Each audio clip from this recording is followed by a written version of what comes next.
कार्यक्रम के पुण्यार्चक हैं स्वर्गीय श्रीमती गयाबाई साहू, महेश साहू, गरिमा साहू, ग्रजेश सरोज साहू, संजीव सिडाना, पूजा साहू, आरती साहू, अनायका साहू, गौरव साहू, सादगी साहू, अद्विका साहू, पुनीत अग्रवाल, रोली साहू, दीपमाला साहू, अनिका सिडाना, श्रीमती शकुन, श्री सुरेश चंद जी जैन, सुपुत्र श्री देवेंद्र, श्रीमती सोनम जैन, श्री अमित, श्रीमती मोनिका जैन, कुमारी गौरिका, पुनर्विका जैन एवं समस्त सपरिवार कुरवाई।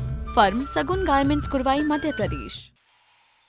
ऐसी बहुत सी चीजें गुरुदेव के बारे में देखी, सुनी और अनुभव में लाए। 10 वर्ष मुझे गुरुदेव के चरणों में रहने का परम सौभाग्य मिला, बैयावृत्ति करने का। और पिछले 15 वर्षों से मैं गुरु आज्ञा से बाहर हूं। 1999 से लेकर के 2009 तक गुरु चरणों में रहा। गुरु आज्ञा से प्रथम बार सम्मेद शिखर जी की यात्रा करने का आशीर्वाद मिला। उसके बाद निरंतर उनकी आज्ञा से संघों में परिवर्तन होता रहा, संघ में साथ में रहा। ओम। और आज मैं आप सबके समक्ष हूं। मन में शंका होना, संशय होना, अपने मन सम्यक दर्शन को दूषित करना है। तुम्हें देव शास्त्र गुरु मिले हैं तो हमें मात्र समर्पण और कुछ नहीं। अभी ब्रह्मचारिणी दीदी आपको बतला रही थी सम्यक दर्शन के बारे में। व्यवहार सम्यक दर्शन क्या है? देव शास्त्र गुरु के प्रति श्रद्धान करना प्रथम सम्यक दर्शन है। इतना ही हमारे लिए हो जाए तो हमारा कल्याण हो सकता है। तो जो अपने भीतर से सत्य प्रकट कर लेता है वही उनके आशीर्वाद का पात्र बनता है। और वह जो पा लेते हैं वे विरले ही होते हैं। गुरु के महत्व को जान करके गुरु की ऐसी हमें आराधना उपासना करना चाहिए। गुरु की खूब सेवा करो, पैर दबाओ, हाथ पैर दबाओ, आहार दो, है ना? यही है ना उनकी बैयावृत्ति? नहीं, गुरु की आज्ञा का पालन करना ही सबसे बड़ी बैयावृत्ति है। बात समझ में आ रही? गुरु की आज्ञा का पालन करना ही सबसे बड़ी आज्ञा है। गुरु कहें और हम मन की करें तो गुरुदेव जी भी समझते हैं, अपना वरद हस्त ऊपर से अलग कर लेते हैं। ठीक है, तुम्हें अपना ही करना है, करो। मैं कौन होता हूं तुम्हें निर्देश देने वाला? कौन होता हूं तुम्हें आदेश देने वाला?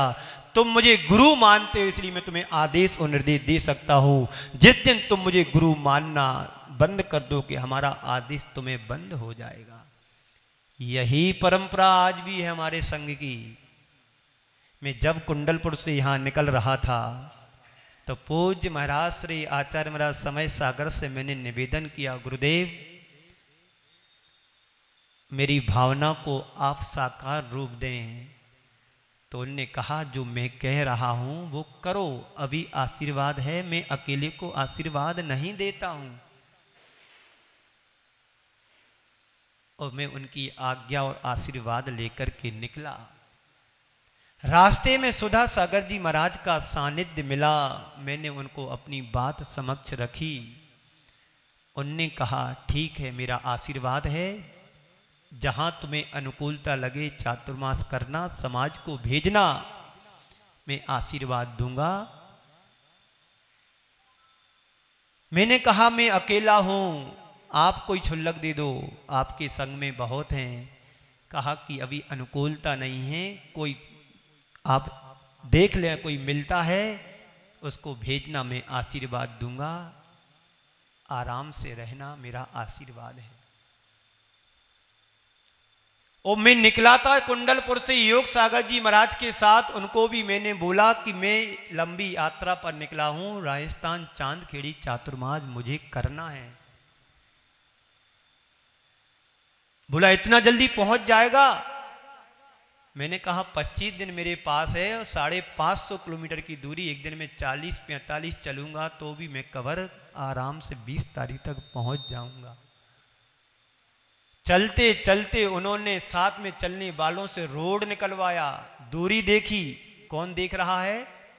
योग सागर जी महाराज। पहले तो उनको लगा कि जी हमारे साथ जा रहे, लौटाने की कोशिश की, तो मैंने अपनी बात उनके सामने रखी। तो बोले कोई बात नहीं। मैंने कहा गुरुदेव 2-3 दिन आपके साथ रहूंगा, भैया वृत्ति करने का सौभाग्य मिलेगा, आपके साथ रहूंगा, कुछ आपका आशीर्वाद मिलूंगा। दूर निकल जाऊंगा तो कैसे आशीर्वाद मेरे को मिलेगा? कोई बात नहीं, चलो। और जिस दिन कुंडल दमोह से मैं निकला, उनका हाथ मेरे सिर पर था और आशीर्वाद लेके निकला कि इस आकिंचन प्राणी के लिए आपका आशीर्वाद बना रहे, आपकी आज्ञा का पालन कर सकूं, ऐसा आशीर्वाद आप दीजिएगा। एक कब होता है? जब गुरु के प्रति हम समर्पित होते हैं। गुरु ने जो कहा वही मेरा ब्रह्म वाक्य है। गुरु के सामने अपना कुछ नहीं चलता है, गुरु का ही सब कुछ चलता है। गुरु ने जो कह दिया वो स्वीकार, भाव से स्वीकार करना है।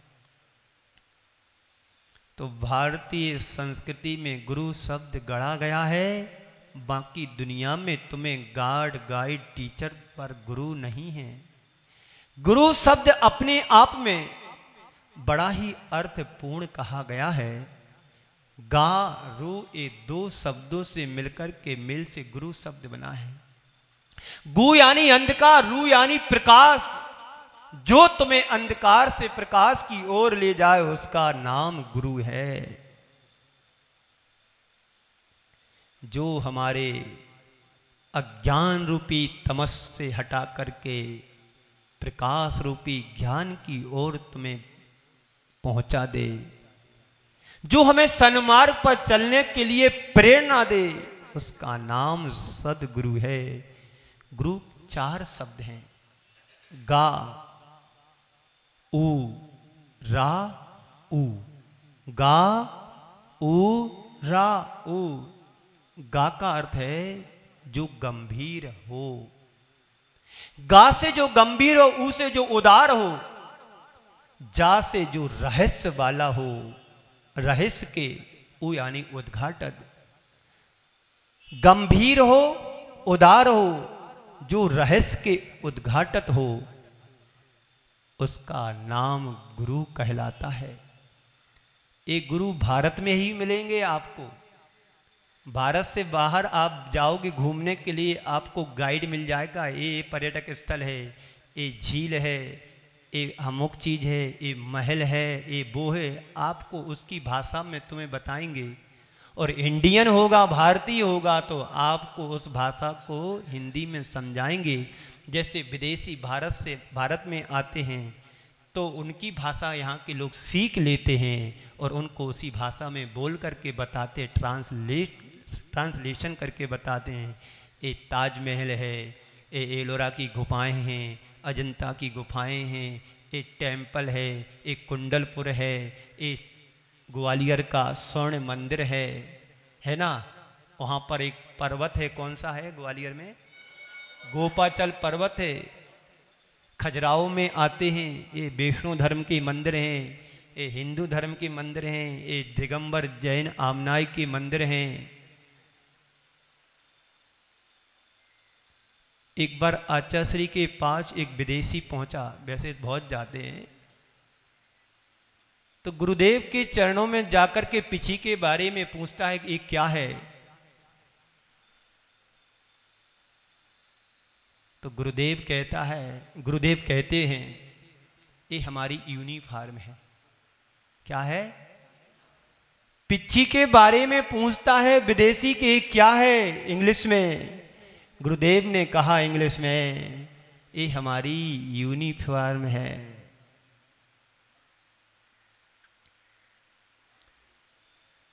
तो गु यानी जो गंभीर है, उ यानी जो उदार है, रा यानी जो रहस्य के, उ यानी उद्घाटक है, उसका नाम गुरु है। जो गंभीर हैं, जिनका हृदय गंभीर है, शिष्यों की कमियों को दूर करते हैं और अंदर से अपना उदार भाव भी रखते हैं। गुरु ज्ञानी गुरु पारखी, गुरु उदार गंभीर और रहस्य उद्घाटक गुरु, गुरु प्रभु तस्वीर।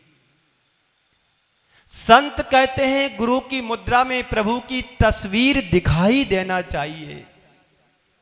इस रहस्य को जो समझ लेता है वही सदगुरु का सच्चा लाभ ले पाता है। गुरु की बड़ी कृपा होती है, गरीब को, गरीब हो या अमीर हो, सबको गुरु समान दृष्टि से देखते हैं। आकिंचन को भी महान बना देते हैं। एक साधारण से परिवार में रहने वाला जब से सत्य ग्रहण करता है तो गुरु अपने बराबर बैठाने की कोशिश करता है। एक बार एक विद्वान ने गुरुदेव से प्रश्न किया, गुरुदेव आपके शिष्य सब फोटो कॉपी दिखते हैं। तो गुरुदेव ने उनकी बात का खंडन करते हुए कहा कि ये सब फोटो कॉपी नहीं, ये सब ओरिजिनल कॉपी हमारे शिष्य। ये गुरुदेव की भावना थी, उदारता थी। जैसे आप अपने बेटों के लिए कहते हैं ना, ये मेरा ही बेटा है, तो गुरुदेव कहते थे दावे के साथ, ये मेरा ही बेटा है। तभी ना हम लोग उनके चरणों में आज भी नतमस्तक हैं। इतने बड़े प्रथम शिष्य आचार्य समय सागर जी महाराज, जब गुरुदेव का आदेश नहीं हुआ तो 12 सिवनी से आगे नहीं खिसके। ये गुरु आज्ञा का पालन है।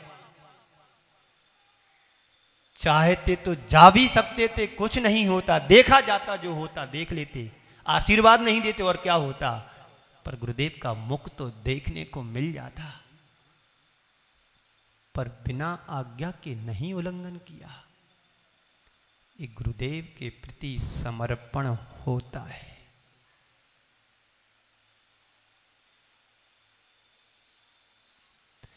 तो गुरुदेव आकिंचन को महान बना देते हैं। हम सबका जीवन तो मिट्टी की भांति की तरह है। कैसा है? मिट्टी की भांति की तरह है। लेकिन गुरु कुम्हार की तरह होते हैं, जो हमें हमारे जीवन को संभालते हैं, अंदर की खोट को निकाल करके हमें शुद्ध बना देते हैं। गुरु डांटते हैं बाहर से, पर अंदर से हाथ का सहारा भी देते, कहीं शिष्य छूट ना जाए, टूट ना जाए, फूट ना जाए। और इस आकिंचन मिट्टी को मंगल कलश का रूप दे देते हैं। कौन? हमारे गुरुदेव। पद दलित मिट्टी का सौभाग्य समझो कि गुरु हाथ में आने के बाद एक महान मंगल कलश का रूप ले लेती है मिट्टी। ये सब गुरु की कृपा है, जो सौभाग्य पा लेता है उनका पात्र बन करके। शिष्य यदि पत्थर है तो गुरु शिल्पी का काम करता है। उसका अनावश्यक भाग को छांट छांट करके एक मूर्ति का रूप निखार देता है। कौन करता है काम? गुरु करते हैं, जो इस अनगढ़ पत्थर को भी मूर्ति का रूप दे देते हैं, भगवान का रूप बना देते हैं। तो गुरु की महिमा को हम समझे, गुरु की भूमिका को समझे और गुरु की उपासना करने का सही तरीका अपनाना शुरू करें। आप गुरु के सामने किसी भी तरह से जाओगे, कोई हमारा गुरु का बिगड़ने वाला नहीं है। किसका बिगड़ेगा? आप लोग जानते हैं ना, जैसा बीज बोगे वैसी ही फसल काटने का सौभाग्य प्राप्त होगा। अभी बोनी का सीजन चल रहा है। हाँ, कटाई तो हो चुकी है, अब क्या काटोगे? कर्म कट रहे हैं, जितने कट जाएं, बाकी तो बीज बोया जा रहा है। गेहूं बोगे तो गेहूं की फसल लहलहाएगी, चना बोगे तो चना की फसल आएगी। तय करो मुझे क्या करना है। गुरु के प्रति समर्पण का भाव या गुरु के प्रति उपेक्षा का भाव। समय आपका हो गया।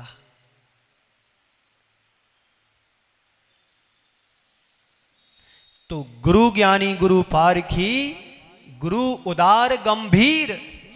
गुरु कैसा होता? ज्ञानी होता है, तुम्हें परखने वाला होता, शिष्य को कैसे संग्रह करना है। शिष्य को संग्रह करने के पहले उसको परखा जाता है। अधवा शिष्य आ गया तो बंटा ढार करके चला जाएगा, बदनामी करके जाएगा, धर्म की और गुरु की भी। और कुछ खोटे चना ये मूंग आ ही जाती है। एक साथ अच्छी आपने मूंग को बोया था, फसल काटने के बाद जब तुम्हारे घर में मूंग आती, आप उसको उबालते हैं, दाल बनाते हैं, तो जब खाते समय कट दांत भी टूट जाता। अरे कंकड़ कहाँ से आया, मैंने तो बहुत शोधन किया था। जब ग्रास बाहर निकालते हैं तो तुम्हें कचरी कच्ची सी मूंग के पीस दिखते हैं। इस कार्यक्रम के पुण्यार्जक थे स्वर्गीय श्रीमती गयाबाई साहू, महेश साहू, गरिमा साहू, गृजेश सरोज साहू, संजीव सिडाना, पूजा साहू, आरती साहू, अनायका साहू, गौरव साहू, सादगी साहू, अद्विका साहू, पुनीत अग्रवाल, रोली साहू, दीपमाला साहू, अनिका सिडाना। श्रीमती शकुन श्री सुरेश चंद जी जैन, सुपुत्र श्री देवेंद्र श्रीमती सोनम जैन, श्री अमित श्रीमती मोनिका जैन, कुमारी गौरिका, पुनर्विका जैन एवं समस्त सपरिवार कुरवाई। फर्म सगुन गारमेंट्स कुरवाई, मध्य प्रदेश।